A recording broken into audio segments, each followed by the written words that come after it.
semuanya, nama saya Putri Vena Rosalia dari jurusan Hubungan Internasional kelas karyawan 2023.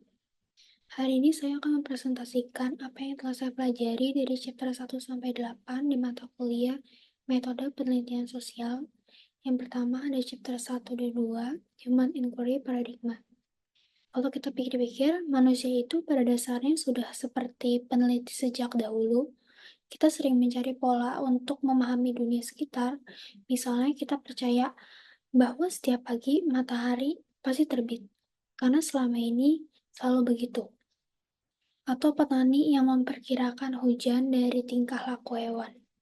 Tapi cara berpikir alami ini tidak selalu benar. Kita selalu menggeneralisasi dari pengalaman kecil. Salah mengingat fakta, hanya melihat yang sesuai dengan harapan kita atau membuat logika yang salah. Karena itu, ilmu penelitian hadir untuk memperbaiki kelemahan ini. Ilmu tersebut menekankan pengamatan yang sistematis, logika yang konsisten, bukti yang bisa diuji, dan hasil yang bisa diverifikasi publik. Jadi, bukan berarti ilmu tidak pernah salah, tapi ia punya mekanisme untuk memperbaiki diri. Dalam penelitian sosial, paradigma atau cara pandang juga penting. Ada positivisme yang melihat realitas sebagai sesuatu yang objektif dan bisa diukur. Lalu ada interpretivisme yang lebih fokus pada makna pengalaman manusia. Ada juga paradigma kritis yang menyoroti ketidakadilan dan relasi kuasa, dan postmodernisme yang menolak adanya suatu kebenaran yang tunggal. Semua ini mempengaruhi bagaimana peneliti merancang pertanyaan, memiliki metode, dan menafsirkan hasil. Selanjutnya dari chapter 3, yaitu etika dan politik penelitian. Penelitian bukan hanya soal metode, tapi juga soal etika. Prinsip dasarnya ada 4, yaitu ada partisipasi, harus sukarela, partisipan diberi informasi yang jelas, tidak boleh membahayakan, dan data harus dijaga kerahasiaannya.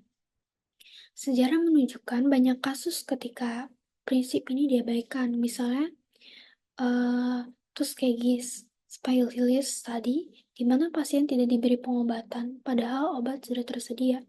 Ada juga Milgram eksperimen yang membuat orang percaya mereka menyakiti orang lain dengan listrik, sehingga menimbulkan stres, atau Stanford Prison Experiment yang berakhir dengan trauma pada mahasiswa karena situasi simulasi berubah jadi sangat kejam. Dari kasus-kasus ini, kita belajar bahwa ilmu tidak boleh mengorbankan manusia. Selain itu, penelitian juga selalu dipengaruhi oleh politik, pendanaan, ideologi, atau bahkan sensor bisa membentuk apa yang boleh diteliti. Misalnya, riset iklim yang didanai perusahaan minyak bisa menghasilkan bias, atau penelitian di negara otoriter bisa berbahaya kalau topiknya sensitif. Selanjutnya dari chapter 4, Research Design. Desain penelitian itu seperti peta. Ada 4 tujuan utama. Ada eksplorasi untuk menemukan hal baru. Yang kedua ada deskripsi untuk menggambarkan fenomena. Ada eksplanasi untuk mencari sebab akibat, dan ada aplikasi untuk menilai kebijakan. Kalau ingin membuktikan sebab akibat, ada 3 syarat. Lalu harus ada korelasi.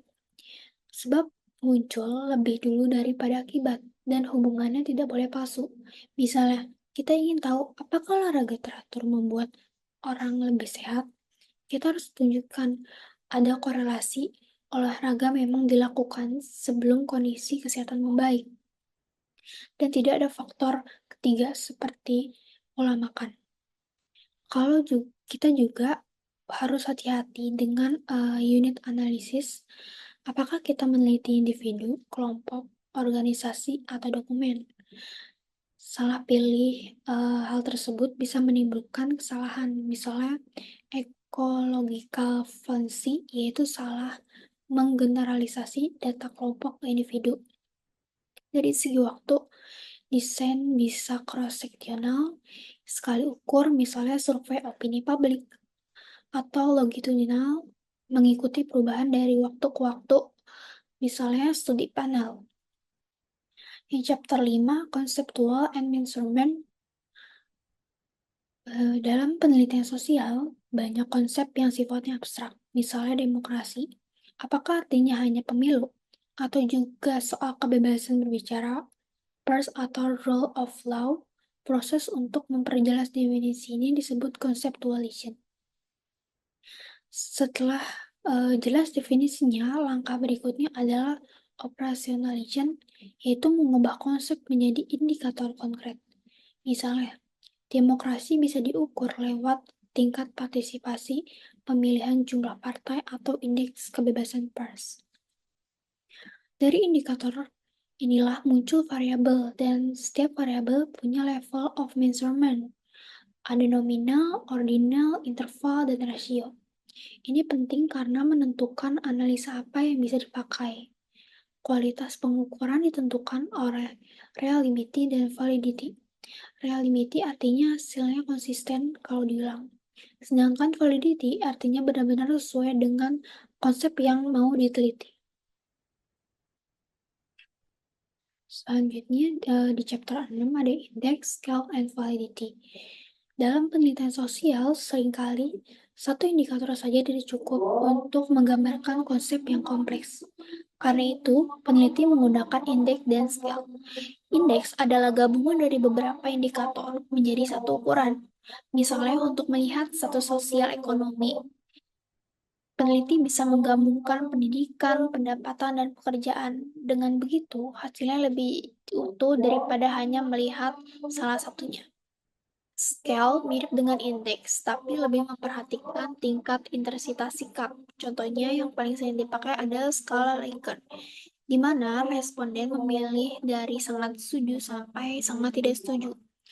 Dari sini kita bisa tahu bukan hanya posisi seorang tapi juga seberapa kuat sikapnya.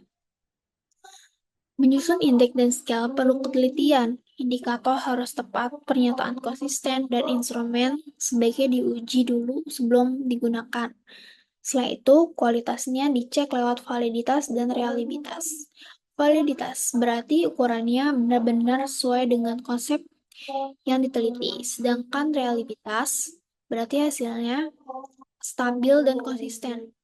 Singkatnya, indeks dan skala membantu peneliti menyederhanakan fenomena sosial yang rumit menjadi ukuran yang lebih jelas, asalkan dibuat dengan teliti dan diuji dengan baik. Chapter 7, sampling. Karena mustahil meneliti seluruh populasi, kita gunakan sampel. Sampel harus representatif supaya hasil bisa generatif. Ada probability sampling di mana setiap elemen punya peluang jelas untuk dipilih. Contohnya, simple random, stratified cluster, and systematic sampling. Metode ini bagus karena kita bisa menghitung error dan membuat generalisasi. Ada juga non-probability sampling, di mana peluang tiap elemen tidak diketahui. Contohnya purpose, quota, snowball, and confidence sampling. Metode ini lebih praktis, tapi rentan bias. Biasanya dipakai untuk populasi yang sulit dijangkau. Terkait ukuran sampel, secara teori, makin besar sampel, errornya makin kecil. Tapi ada di diminishing return, yaitu menambah sampel dari 1000 ke 2000 akan menurunkan error, tapi menambah dari 200 ke 400 hampir tidak ada bedanya, hanya menambah biaya. Itu sebabnya survei nasional biasanya cukup sampai 1200 sampai 2000 responden saja dengan margin of error sekitar kurang lebih 2-3%.